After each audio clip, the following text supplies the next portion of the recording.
के गृह राज्य मंत्री के बेटे ने अपनी गाड़ी के नीचे, अपनी जीप के नीचे 6 किसानों को निर्ममता से कुचल दिया। 6 के 6 परिवार ये कहते हैं कि हमें पैसे नहीं चाहिए, हमें मुआवजा नहीं चाहिए, हमें न्याय चाहिए।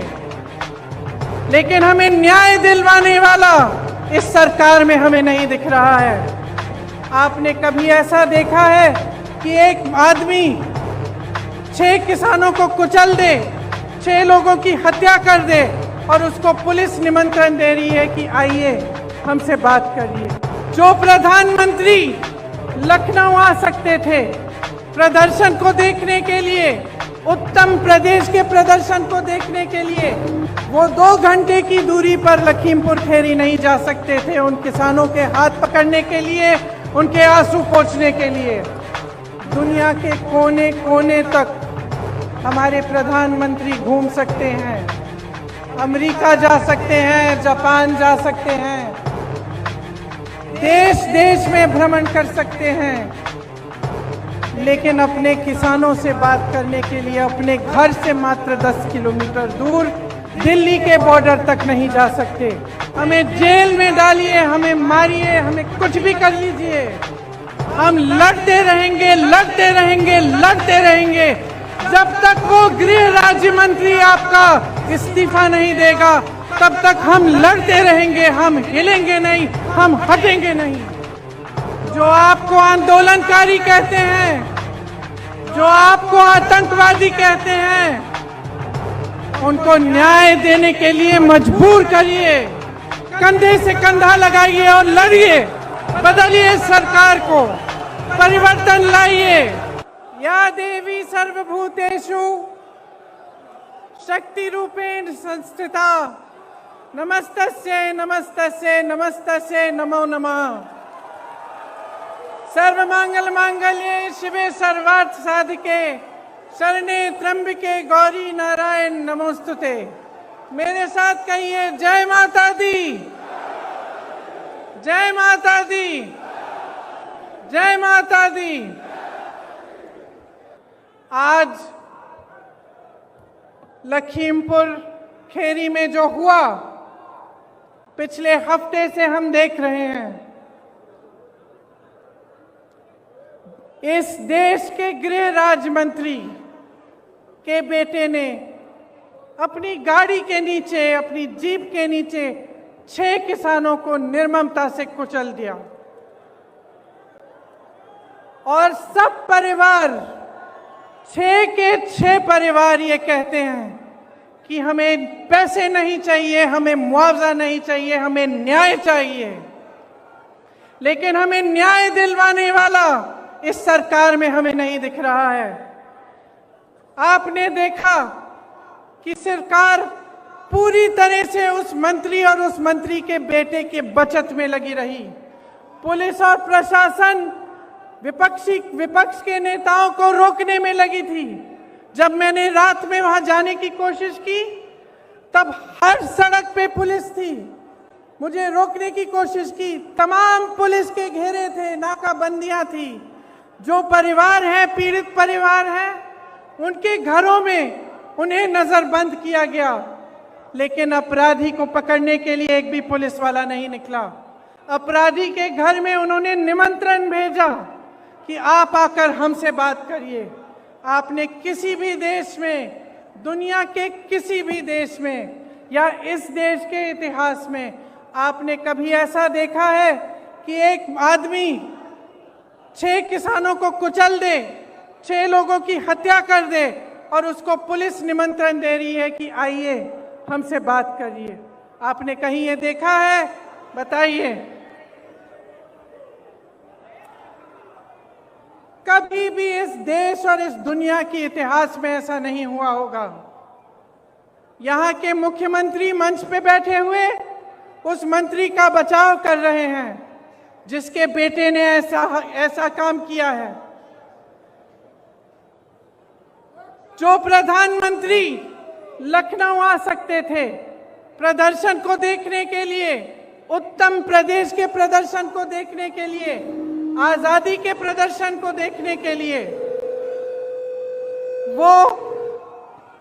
वो 2 घंटे की दूरी पर लखीमपुर खेरी नहीं जा सकते थे उन किसानों के हाथ पकड़ने के लिए, उनके आंसू पोंछने के लिए। ये आजादी किसने दी? जिस आजादी का महोत्सव मना रहे हैं, अमृत उत्सव मना रहे हैं, ये आजादी हमें किसने दी है? ये आजादी हमें किसानों ने दी है, किसान के बेटे ने दी है। इस देश को किसान ने सींचा है। किसान का बेटा हमारी सीमाओं पर खड़ा है आज भी। ये किसान के बेटे हैं जो हमारी सुरक्षा कर रहे हैं, हमारी सीमाओं पे इस देश की आजादी को निर्भर रख रहे हैं। मोदी जी ने जो आंदोलन कर रहे थे उन किसानों के बारे में क्या कहा? उन्हें आंदोलन जीवी कहा, आतंकी कहा। योगी जी ने उपद्रवी कहा, धमकाने की कोशिश की। इसी गृह राज्य मंत्री ने धमकाकर कहा कि मैं 2 मिनट में तुम्हें सबक सिखा दूंगा। आंदोलन करने की कोशिश की तो 2 मिनट में सबक सिखा दूंगा।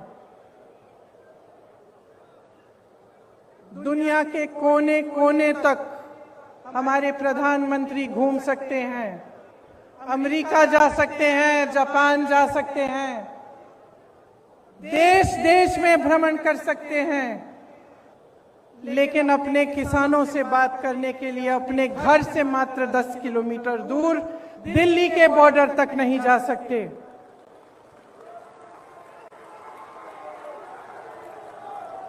अपने आप को गंगा पुत्र कहने वाले हमारे प्रधानमंत्री ने गंगा मैया के आशीर्वाद से खेतों में फसल लहलहाने वाले करोड़ों गंगा पुत्रों का अपमान किया है। उनकी पूरी आमदनी, उनकी खेती, उनके फसल अपने खरबपति मित्रों को देने की साजिश की है। क्या वो जानते हैं कि आपके प्रदेश में किसान कितनी समस्याओं से जूझ रहा है? क्या वो जानते हैं कि आवारा पशु की कितनी बड़ी समस्या है यहाँ? क्या रात को आपकी सड़कों पे उन्होंने चल के देखा है कि हर किलोमीटर, हर आधे किलोमीटर पे आवारा पशु बैठे हुए हैं? मैंने देखा है कि जब लखीमपुर खेरी में मैं शहीद नक्षत्र सिंह जी के घर गई, उन्होंने मुझे बताया कि उनका बेटा सीमा सुरक्षा बल में दाखिल हुआ है। जब मैं अगले परिवार से मिलने गई तो मुझे बताया गया कि उनके तमाम भाई बहन सेना में देश की सुरक्षा करते हैं। जब मैं रमन कश्यप पत्रकार के घर गई, मुझे बताया गया कि उनको काम करते करते मारा गया, उनको जीप के नीचे कुचला गया क्योंकि वो वीडियो ले रहे थे, सच्चाई दिखाना चाह रहे थे। सारे परिवारों ने यही कहा कि हमें न्याय मिलने की उम्मीद नहीं है। तो अगर हमारे देश में कोई कुचला जाता है, किसी के प्रति हिंसा होती है, किसी पर अत्याचार होता है और उसको न्याय मिलने की उम्मीद नहीं होती, तो किसके पास जाएगा? अगर सरकार, मुख्यमंत्री, प्रधानमंत्री, गृह राज्य मंत्री, विधायक सभी मिले हुए हैं, सभी अपनी पीठ मोड़ देते हैं उनकी तरफ, तो किसके पास जाए जनता और क्या करे? आप जानते हैं कि किसान ने 9-10 महीनों से एक आंदोलन जारी रखा है। 300 दिन से अधिक ये आंदोलन चला है। इसमें 600 से अधिक किसान शहीद हुए हैं। क्यों कर रहे हैं ये आंदोलन? ये आंदोलन इसलिए कर रहे हैं क्योंकि ये जानते हैं कि ये सरकार के जो 3 कानून हैं, उनके जरिए उनकी आमदनी, उनके खेत, उनके फसल सब इस सरकार के खरबपति मित्रों के पास जाने वाली है, उनके कब्जे में होने वाली है। मोदी जी के अरबपति मित्रों ने पिछले साल हिमाचल से सेब 88 रुपए किलो में खरीदा था। इस साल वही सेब 72 रुपए किलो में खरीद रहे हैं और सबकी मजबूरी हो गई है कि वो सेब का दाम घटाएं। किसान की लागत बढ़ गई है, क्योंकि फसल की कीमत तय करने का फैसला आप खरबपति कर रहे हैं।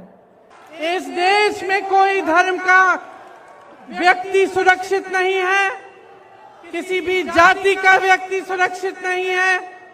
इस देश में ना मजदूर सुरक्षित है, ना मल्ला सुरक्षित है, ना निषाद सुरक्षित है, ना दलित सुरक्षित है, ना गरीब सुरक्षित है, ना अल्पसंख्यक सुरक्षित है, ना मेरी महिला बहनें सुरक्षित हैं। इस देश में सिर्फ प्रधानमंत्री, उनके मंत्रिमंडल के लोग, उनकी पार्टी के लोग जो सत्ता में हैं वो सुरक्षित हैं और उनके जितने भी खरबपति अमीर मित्र हैं वो सुरक्षित हैं। इस बात को सही ढंग से पहचानिए। ये देश नष्ट हो रहा है, इस बात को पहचानिए।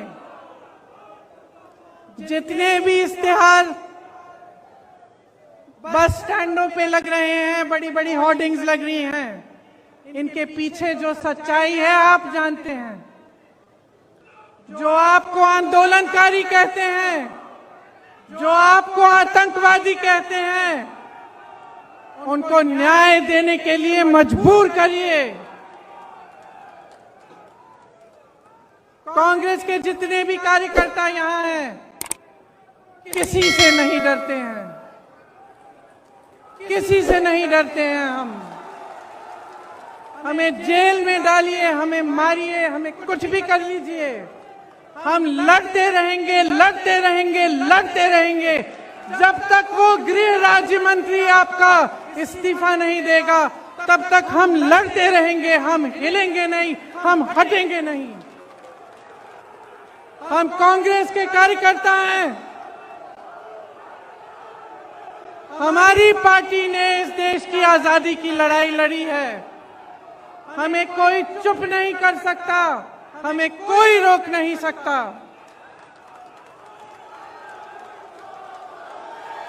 और जितने भी लोग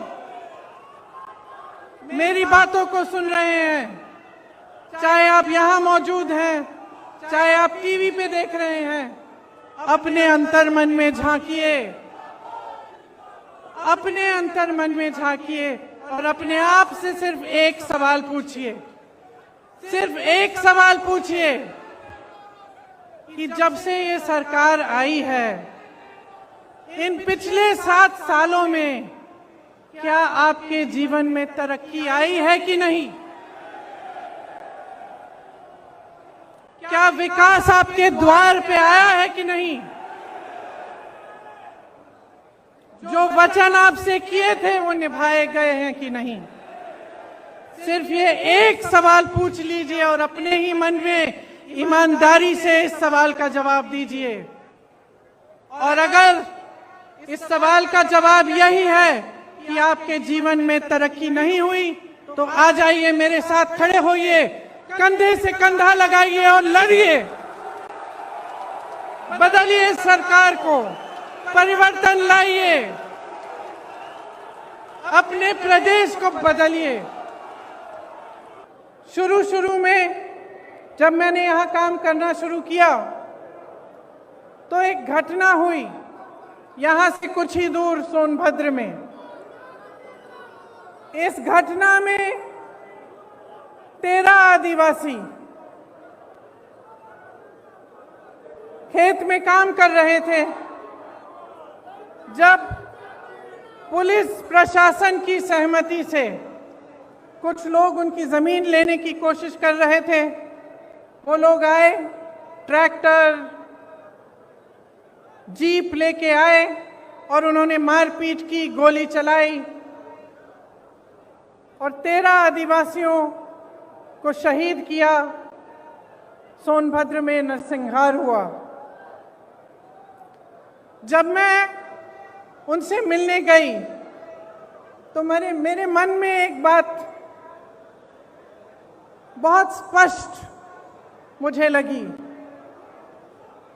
जिस परिवार के पास मैं जा रही थी, वे कह रहे थे हमें मुआवजा नहीं चाहिए, हमें पैसा नहीं चाहिए किसी सरकार का, हमें न्याय चाहिए। लेकिन दीदी, हमें न्याय की उम्मीद नहीं है। उनके पिताजी ने मुझसे कहा कि उनको घर के बाहर निकालकर उन्हें पीटा गया था, उनके बच्चों को धमकाया गया था, उनकी 9 साल की एक पोती को धमकाया गया था, लेकिन उनको न्याय की कोई उम्मीद नहीं थी। वे सिर्फ न्याय चाहते थे, लेकिन न्याय की उम्मीद नहीं थी उन्हें। उन मामलों में भी भाजपा के एक पूर्व विधायक, भाजपा के एक प्रधान के बेटे, भाजपा के एक कार्यकर्ता, तीनों मामलों में वे इन्वॉल्व थे। उसके बाद कोरोना हुआ। कोरोना के समय जहां जहां से रिपोर्ट आई, वहां से वही रिपोर्ट आई कि जनता त्रस्त है, परेशान है और सरकार मदद के बजाय आक्रामक हो गई है। जो भी सुविधाएं थी, अगर कोई कहता था कि मेरे पास सुविधा नहीं है, मेरे पास ऑक्सीजन नहीं है, कोई अस्पताल ने कह दिया कि ऑक्सीजन खत्म हो रहा है, तो सरकार उन पर आक्रमण कर रही थी। उनको न्याय की उम्मीद नहीं थी, उनको ये उम्मीद नहीं थी कि ये सरकार संकट के समय उनकी मदद करेगी। उसके बाद हाथरस का हादसा हुआ, जिसमें आप सब ने देखा कि सरकार ने अपराधियों पर आक्रमण नहीं किया, सरकार ने अपराधियों को नहीं रोका, सरकार ने परिवार के सदस्यों को अपनी बेटी को की चिता जलाने से रोका। उनको ले भी नहीं गए साथ, पुलिस प्रशासन ने चिता जला दी। उस परिवार ने भी मुझे कहा कि दीदी, हमको न्याय चाहिए, लेकिन न्याय की हम उम्मीद नहीं रख सकते, क्योंकि मैं तब तक नहीं रुकूंगी जब तक यहां पर परिवार